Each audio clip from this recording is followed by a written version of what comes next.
ఇప్పటి వరకు పాకిస్తాన్ వెళ్ళని అదృష్ట వ్యక్తిని తానే అని గులాం నబీ ఆజాద్ అన్నారు. రాజ్యసభ నుంచి రిటైర్ అవుతున్న గులాం నబీ ఆజాద్ సభలో మాట్లాడుతూ పాకిస్తాన్లో జరుగుతున్న పరిణామాలను చదువుతున్నప్పుడు తాను ఇండియా ముస్లిం అయినందుకు గర్వంగా ఫీల్ అవుతున్నట్లు ఆజాద్ అన్నారు. పార్లమెంటులో తాను సభా వ్యవహారాలను మాజీ ప్రధాని అటల్ నుంచి నేర్చుకున్నట్లు ఆయన తెలిపారు.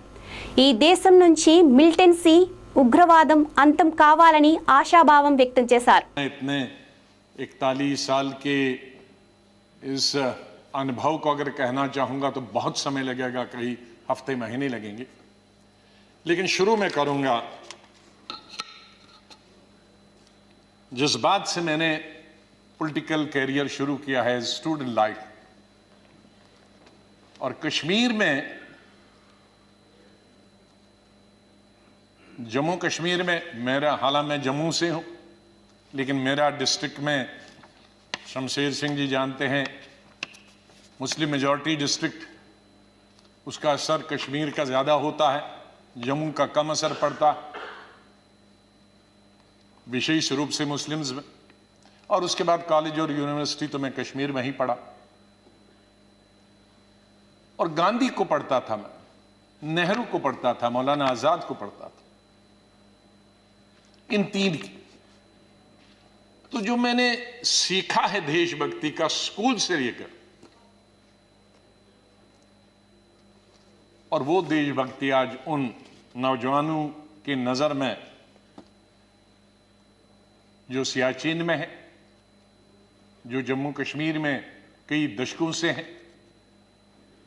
ठंड में है, बर्फ में है, उनके नाम से शुरू करता हूं मैं. खून की मांग है इस देश की रक्षा के लिए, खून की मांग है इस देश की रक्षा के लिए, मेरे नजदीक ये कुर्बानी बहुत छोटी है, दे दो.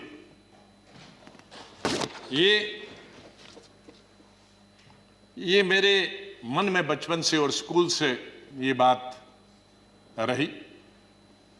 और जब मैं कश्मीर के सबसे बड़े college SP college, Shri Pratap college में पढ़ता था,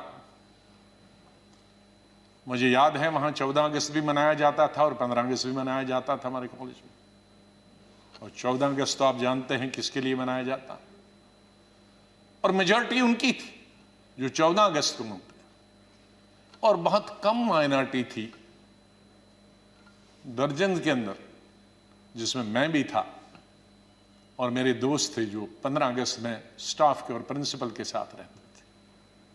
और उसके बाद हम एक हफ्ता कॉलेज नहीं जाते थे क्योंकि पिटाई होती. तो उस वक्त से निकलकर हम इस सोच के आए हैं जिस सोच में आज हम सब हैं. और मुझे खुशी है इस बात की कि इस सोच को बहुत सारे लोगों ने, और मैं बधाई देता हूं दूसरी पार्टीज को भी, वहां नेशनल कॉन्फ्रेंस हो, पीडीपी हो, बीजेपी तो शुरू से ही कौमी धारा की पॉलिटिक्स में थी, वो भी आहिस्ता आहिस्ता बड़े पैमाने पे आए और कश्मीर आगे बढ़ा. मेरी हमेशा ये सोच रही कि हम बड़े खुशकिस्मत हैं, जन्नत हिंदुस्तान ही. मैं तो आजादी के बाद पैदा हुआ, लेकिन आज गूगल के जरिए मैं पढ़ता हूं, देखता हूं, सुनता हूं, यूट्यूब के जरिए पढ़ता हूं.